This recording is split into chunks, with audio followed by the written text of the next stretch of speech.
Francosphère. Dominique Rodrer. Bonjour et bienvenue dans cette nouvelle Francosphère que l'on pourrait sous-titrer Mon père se guitare héros. Dans Mon royaume pour une guitare, la journaliste et éditrice pour la jeunesse Kidi Bébé raconte comment son père camerounais, Francis Bébé, a plaqué ses avantages de haut fonctionnaire à l'UNESCO pour plaquer des accords sur sa guitare et vivre de sa musique à la fortune du pot. Dans cette Francosphère, étape végétarienne également avec le couscous aux légumes de Ramdan dans le goût de l'enfance par Anne Bonneau. Et puis nous danserons le Pierre et Roule dans le Speak French de Jean-Marie Chazot. Et nous verrons si les jeunes de Génération Watt en Guyane, à La Réunion et Mayotte sont soutenus dans leur choix par leurs parents. Francophonie ? Qu'est-ce que ça dit ? Francophone ? Qu'est-ce que ça donne ? Bonjour, Kidi Bébé. Bonjour Dominique. Alors la francophonie, qu'est-ce que ça donne ? Qu'est-ce que ça dit ? Quel est votre état d'esprit par rapport à elle ? La francophonie pour moi, c'est un mot qui rassemble et qui en même temps qui étend le monde. Pour moi, c'est l'idée que un peu partout dans le monde, il y a une présence d'une langue qui rassemble des gens et ça va très très loin. Pour moi, ça ouvre l'Hexagone à un archipel. C'est aussi votre secteur d'activité favori ou bien alors c'est un concours de circonstances qui vous a fait travailler pour les jeunes à destination de l'Afrique et puis à un moment donné pour RFI ? Disons que je parle français, je parle douala aussi, mais je parle français. C'était pas une nécessité absolue, mais c'est vrai que j'ai été très très heureuse de travailler et je continue à le faire en direction des jeunes de l'Afrique francophone, avec des produits éditoriaux qui me tiennent à cœur. Votre nom signifie quelque chose, Bébé ça veut dire la marée. Oui. Est-ce que votre prénom Kidi a aussi un sens ? Alors non, c'est un surnom en fait, je ne dirais pas le vrai prénom d'ailleurs, mais ce qui me plaît beaucoup, c'est qu'on peut aussi le couper en deux, celle qui dit. Voilà. Alors peut-être de l'autre côté du poste, vous demandez-vous qui vous parle, qui est Kidi Bébé ? Alors va-t-on en savoir plus avec votre portrait coupé-décalé par Corinne Alexia Dabo. Qui ne connaît pas Kidi Bébé ? Ah bon ? Vous ne la connaissez pas ? Eh bien, Madame Kidi est la fille de Francis, le guitariste. Mais non, pas Francis Cabrel, sinon elle s'appellerait Kidi Cabrel, pas non plus Francis Lalanne. Kidi avait beau adorer le foot quand elle était petite, son père n'a jamais composé l'hymne des Bleus ni celui des Lions Indomptables. Son père, Francis Bébé, a été journaliste, Kidi aussi, musicien, Kidi aussi, écrivain et même cinéaste, Kidi aussi a été tout cela. Toute sa vie, Francis Bébé s'est senti un Camerounais de passage à Paris. Et depuis sa naissance à Paris, un an après l'indépendance du Cameroun, Kidi Bébé a compris qu'elle n'en aurait jamais fini avec ses ancêtres camerounais. Madame Kidi, c'est le nom que vous donnait votre père, hein, c'est comme ça qu'il vous appelait. Est-ce que vous n'avez pas eu le sentiment d'en avoir plusieurs en un seul ? Bon, il y avait l'homme en costume de l'UNESCO, puis le saltimbanque en gandoura pour la musique, il y avait le parisien et il y avait le natif de Douala. Oui, j'en avais certainement plusieurs en un seul et en même temps, j'ai pas essayé d'autres pères. Donc pour moi, c'était celui-là. Il avait certainement de la fantaisie, mais je m'en rendais pas plus compte que j'avais pas essayé d'autres pères. Donc pour moi, tout ça faisait la même personne et je crois que j'avais aussi la personne secrète que d'autres ne connaissent pas. Est-ce qu'il n'y a pas eu aussi des phases successives dans vos relations père-fille ? Parce qu'à un moment donné, vous le racontez dans votre livre, c'était pas facile avec ce père-là, qui était sévère, qui était exigeant, fallait réussir. Et puis après, ça y est, il se lâche, comme on dit aujourd'hui, et tout est débridé, tout part à volo. Oui, je dirais que c'était un mélange, effectivement. Il y avait cette sévérité, cette exigence globale, qui n'était pas seulement pour moi, elle était tournée aussi vers lui. Je pense que c'était l'idée que grâce au travail, on va pouvoir arriver à prendre les directions que l'on souhaite et non pas subir sa vie. Donc ça, c'était une dimension importante. Mais d'un autre côté, on était très, très choyés aussi comme enfants. Je garde ce souvenir d'une enfance tout à fait ensoleillée, lumineuse. Votre père, c'est comme le Cameroun. Et d'ailleurs, votre père, c'est le Cameroun pour vous. Il est natif du Cameroun. C'est lui qui vous emmène là-bas. Et quand vous allez au Cameroun, vous n'êtes pas forcément ravi de retrouver ce pays ancestral. Est-ce qu'avec votre père, c'est pas un peu pareil ? À certains moments, vous les détestez, le Cameroun est votre père, et puis à d'autres, vous les adorez. Oui, je crois que quand on est enfant, on a ces sentiments extrêmes de toute façon. Et c'est vrai que dans le livre, j'ai essayé de rendre ces sentiments que peut avoir une enfant qui a toujours envie de tout et de son contraire. On est la troisième d'une fratrie de 5 et on a envie d'être fille unique. On est deuxième de la classe et on a envie d'être premier comme son petit frère. Et ainsi de suite. Et on rêve aussi ce pays parce que j'ai grandi effectivement en France. Je suis née à Paris et je rêvais d'un pays tel qu'on en parlait finalement en France, c'est-à-dire un pays avec des animaux sauvages, des lions, des girafes, animaux que je n'avais vus que aux eaux de Vincennes, et puis j'arrive et je découvre une ville, voilà. Comment était Francis Bébé quand il faisait de la musique? Il fallait faire silence, il fallait mettre des patins, ne pas déranger, ou bien au contraire, essayer de participer à ce qu'il faisait? C'était là aussi un mélange, mais la plupart du temps, je voyais quand même un créateur, tout simplement. C'est-à-dire quelqu'un qui est à table avec vous et puis qui peut tout d'un coup avoir une idée qui lui traverse l'esprit et disparaître comme les médecins peuvent le faire pour aller voir des malades. Mais là, il allait retrouver des partitions, un instrument ou bien sa machine à écrire.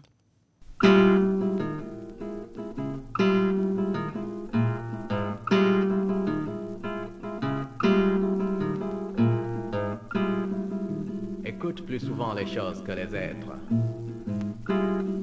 La voix du feu s'entend. Entends la voix de l'eau. Écoute dans le vent le buisson en sanglots. C'est le souffle des ancêtres. Hey, hey, hey, hey, hey, hey, hey. Ceux qui sont morts ne sont jamais partis. Ils sont dans l'ombre qui s'éclaire et dans l'ombre qui s'épaissit. Les morts ne sont pas sous la terre. Ils sont dans l'arbre qui frémit. Ils sont dans le bois qui gémit. Ils sont dans l'eau qui coule. Ils sont dans l'eau qui dort. Ils sont dans la case. Ils sont dans la foule. Les morts ne sont pas morts. Souffle de Francis Bébé, dont l'extrait se termine sur ces paroles « Les morts ne sont pas morts ». Maintenant qu'il n'est plus, j'imagine que ça a une résonance particulière pour vous, qui dit Bébé? Oui, il tenait beaucoup à ce poème signé Birago Diop, poète du Sénégal. Il tenait beaucoup et je pense que quelque part, il a une valeur d'hymne pour moi. Il m'explique beaucoup de choses de sa démarche. Je crois que... Oui, un créateur, c'est une personne qui cherche quelque chose dans l'obscurité avec une petite lampe là-bas au fond. Et puis peut-être qu'il continue encore à chercher. Je suis persuadée qu'il est en tournée en ce moment.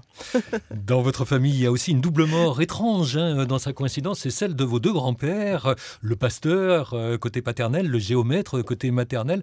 Il meurt naturellement, à quelques heures d'intervalle, si bien que votre père et votre mère apprennent en même temps qu'ils n'ont plus de père. Alors Dominique, au risque de vous décevoir, il faut que je rappelle quand même que ce roman est un roman c'est un de ma roman, famille. donc vous avez arrangé les choses. J'ai inventé beaucoup de choses. En fait, j'ai eu envie d'écrire cette histoire pour donner vie à une génération dont on a peu de représentation. Mais à côté de ça, je n'avais pas toutes les clés. Et c'est vrai que l'idée d'imaginer m'a libérée et m'a permis de ne pas faire une pure monographie, une pure biographie de musicien, mais vraiment de m'amuser aussi avec cette réalité et de diffuser mes propres messages. Bon, donc on va digérer tout ça en faisant une pause repas. Il est grand temps de retrouver le goût de l'enfance d'Anne Bonneau, qui nous amène aujourd'hui sur les traces du couscous algérien de Ramdan. Ah, les goûts de mon enfance, c'est en Algérie, en Kabylie. Moi, je suis né au début de la Deuxième Guerre mondiale, en 1934. C'est vrai qu'à l'époque, on manquait de beaucoup de choses, mais du point de vue légumes, fruits, on ne manquait de rien, parce que les gens travaillaient bien leur terre, le moindre lopin de terre était travaillé, donc ils n'avaient pas faim, pendant qu'en France, ils avaient faim. Tout le monde avait un potager. Celui qui travaille ses champs, il a de quoi. Sinon, notre enfance, elle n'était pas malheureuse, si vous voulez. Il y avait la guerre, on ne pouvait pas se chausser, on ne pouvait pas s'habiller, il n'y avait rien. Mais à manger, on avait à manger. C'est toutes les odeurs des épices quand les femmes savent faire à manger, c'est le goût des épices qui me fascinait. Ah ben, les épices qu'on met dans la nourriture, dans les préparations du couscous par exemple. Il y a des couscous sans viande, mais avec uniquement des légumes. Les cardons, c'est ce qui est de plus fin. Les cardons, c'est la plante de l'artichaut. Les grandes feuilles, les grandes branches d'artichaut, ça, on le fait dans le couscous, c'est très bon. C'est très bon même pour le foie, tout ça, c'est des bons légumes. C'est presque un plat de tous les jours, hein. On s'en lasse pas, hein. Quand on aime manger, on doit savoir. Quand on aime manger, on doit savoir faire. Alors, on l'a dit tout à l'heure, le Cameroun n'était pas toujours très aimable avec vous, mais il y a en tout cas un terrain sur lequel vous étiez d'accord, c'était les papilles gustatives. C'est ça vos goûts de l'enfance, qui dit bébé? Oui, le goût de l'enfance qui effectivement vient très tôt avec ce désir de goûter ce qui arrive avec les valises des voyageurs amis de la famille. Parce qu'à l'époque, on est dans les années 70, eh bien, on ne trouvait pas forcément des aliments dits exotiques en France. Donc ça voyageait. Voilà, et du coup, c'était chargé aussi de cette émotion, de cette excitation, l'idée de pouvoir manger tous ces mets qui nous ont plu tout de suite en France. Le foufou de manioc, par exemple? Le foufou de manioc, les bâtons de manioc. J'ai écrit récemment un texte sur les bâtons de manioc, justement, qui avait été transformé en objet de décoration. Et j'avais l'impression qu'on me retirait quelque chose de mon enfance en les transformant comme ça. Et vous favorisez la transmission culinaire auprès de vos propres enfants? J'essaye de le faire, oui. Francosphère, Dominique Rodrey. Francosphère avec Qui dit bébé, qui revient dans son livre Mon royaume pour une guitare sur son enfance dans une fratrie de 5 à Paris avec des parents expatriés du Cameroun. Son père, Francis Bébé, a renoncé au confort tranquille et déprimant de sa vie de haut fonctionnaire international pour emprunter les chemins escarpés de la musique, et c'est lui que l'on entend dans Maloba.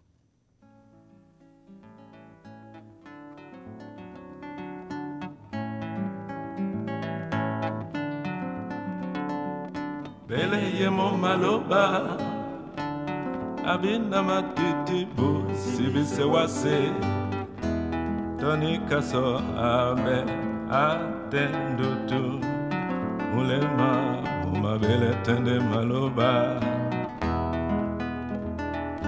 Bele yemo maloba gamenda mabola bwanga dibowa dikwemo Iwoyeto na mope akuse sona musangoninga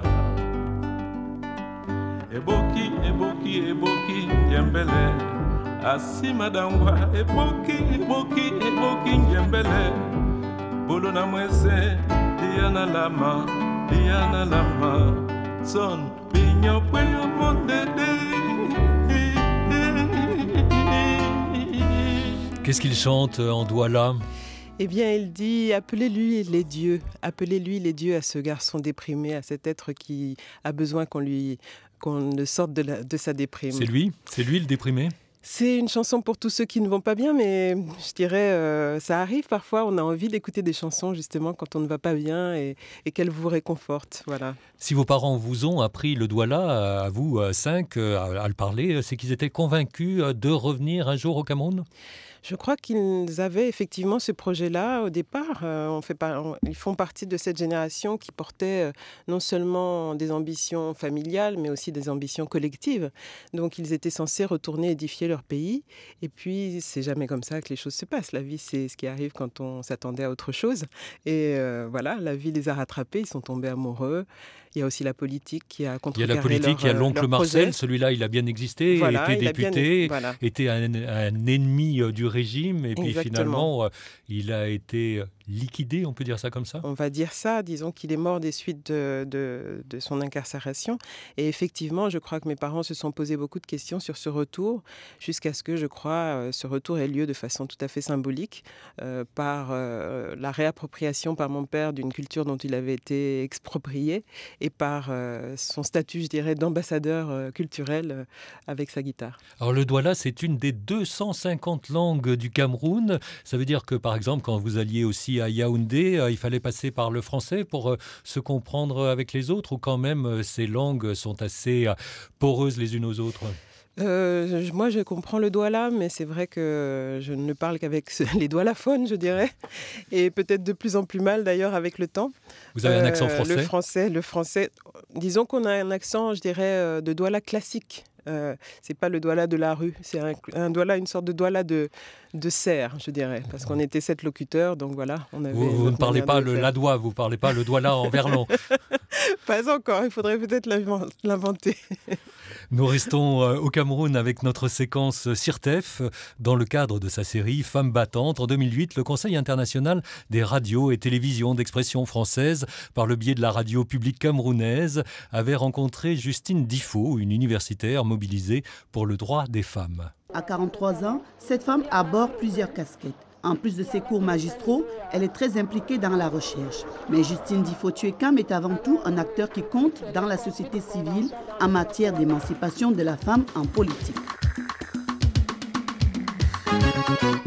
C'est cette révolte contre l'analphabétisme politique des femmes. Je suis allergique à l'injustice sous toutes ses formes. Et pour arriver à réaliser ceci, il a fallu que je renonce à la peur, au découragement, parce que rien n'est facile dans la vie. Et je dis, quels que soient les obstacles, l'hostilité des hommes, l'environnement social, je dois frayer un chemin pour les femmes. D'abord parce qu'elles ont besoin d'être informées sur leur rôle.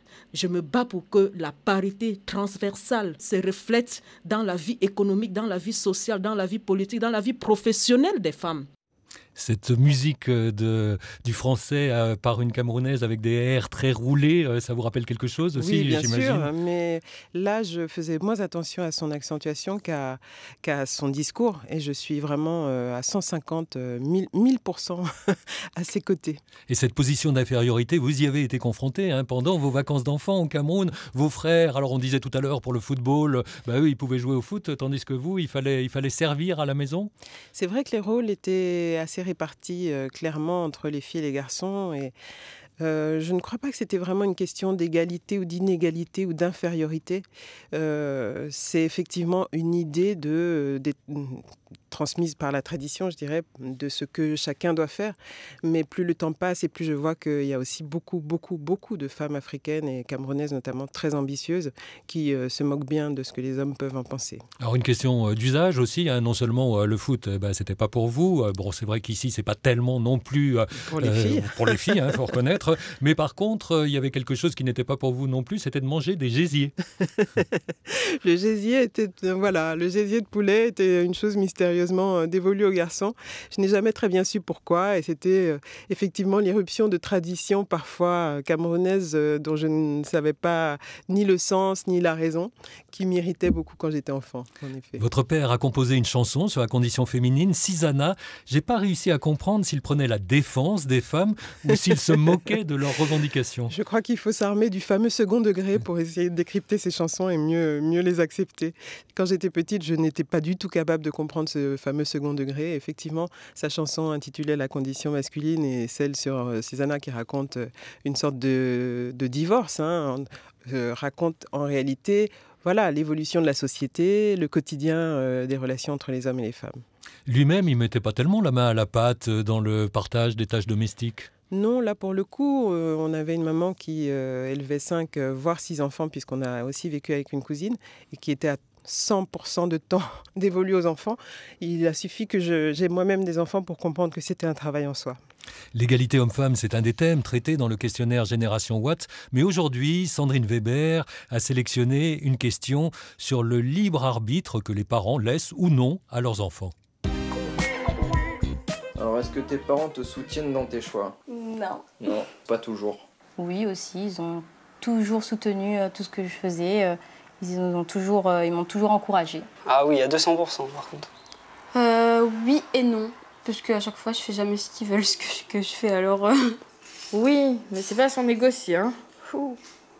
Non. Mais je fais mes propres choix moi tout seul, donc j'ai personne, je demande à personne. Dans les choix les plus importants, oui. Après, il y a des choses, genre le fait de fumer, ça, bien sûr, mes parents ne me soutiennent pas. Le fait d'être un peu sceptique vis-à-vis de la religion, ça, ils ne me soutiennent pas du tout. Enfin, ils me le disent même. Mais sur des choses, des choix de vie, je décide d'aller habiter à tel endroit, ou je décide de faire ce métier, je décide, enfin, ça oui. Ils ont intérêt, ou bien je vais défendre mon beefsteak jusqu'au bout. À votre avis, qui dit bébé, que répondraient vos enfants de 15 à 20 ans si on leur posait la même question? Je pense qu'ils se sentiraient... Enfin, ils répondraient que je les encourage. Je crois que je les encourage, honnêtement.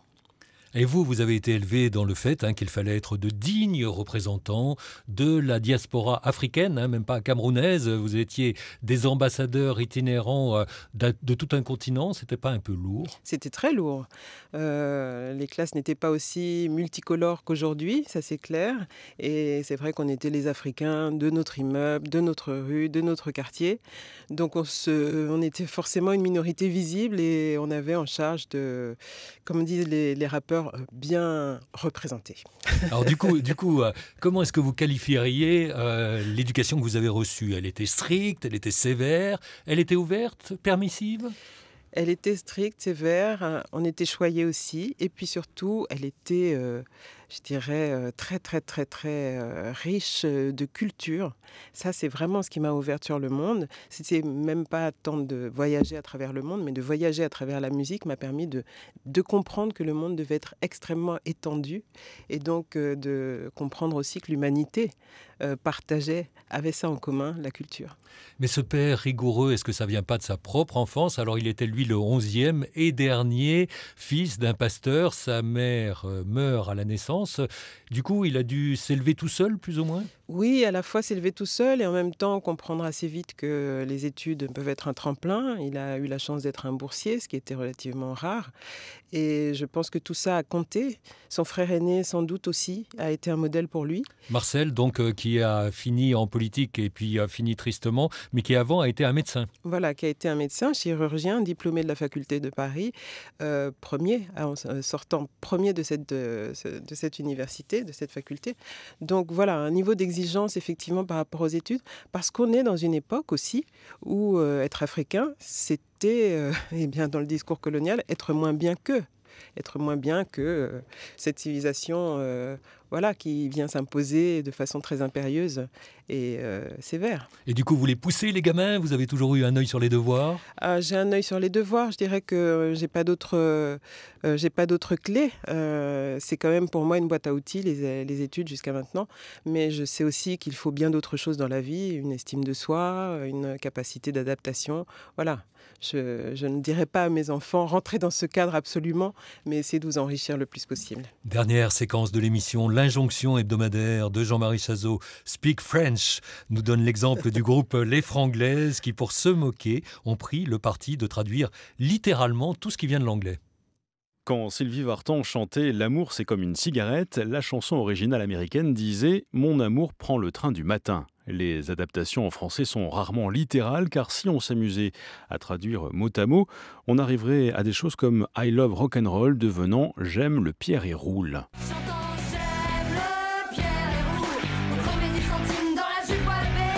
Ces paroles sans queue ni tête sont signées Les Franglaises, une troupe consacrée par le Molière du meilleur spectacle musical en 2015, qui vient de revenir à Paris sur la scène de Bobino et qui a donc logiquement choisi comme titre de son spectacle non pas le comeback, mais le Viens retour, pour réentendre The Wall de Pink Floyd en VF par exemple. On n'a pas besoin d'éducation.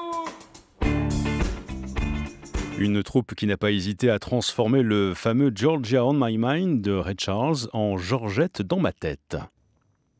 Vous allez avoir Georgette dans la tête, qui dit bébé, j'en suis sûr. Est-ce qu'il y a le même phénomène de porosité des langues camerounaises vis-à-vis du français ? Des langues camerounaises, j'imagine, oui. En tout cas, en Douala, on glisse beaucoup de mots français. Et je constate qu'à travers le monde, les langues qui ont à se défendre, j'ai envie de dire, défendre leur territoire linguistique, qui se voient réduits comme une peau de chagrin, eh bien, se remplissent aussi de ces liens avec les langues dominantes. Les langues, c'est toujours un rapport de force, c'est ça ?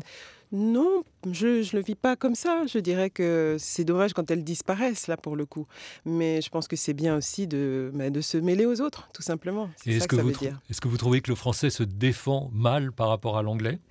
Oh là, je pense qu'on rentre sur un territoire soit statistique, soit, oui, économique. Plus le territoire du français s'étend et plus il y a effectivement des liens avec des pays.